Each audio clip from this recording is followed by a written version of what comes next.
અંકલેશ્વરમાં એસઓજી પોલીસે ગાંજા અને મેફેડ્રોનના ડ્રગ્સનો જથ્થો ઝડપવાના મામલામાં વધુ એક આરોપીની ધરપકડ કરી છે।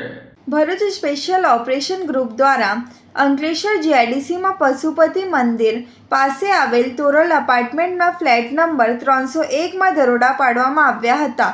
કાર્યવાહી દરમિયાન મોહિત કુમાર રાજેશ કુમાર પાલ પાસેથી 52,200 રૂપિયાનો અંદાજે 1.45 કિલોગ્રામ ગાંજો અને 36,000 રૂપિયાનો 12.1 ગ્રામ મેફેડ્રોન ડ્રગ્સનો જથ્થો તેમજ એક મોબાઈલ ફોન મળી કુલ રૂપિયા 93,280નો મુદ્દામાલ કબજે લેવામાં આવ્યો હતો।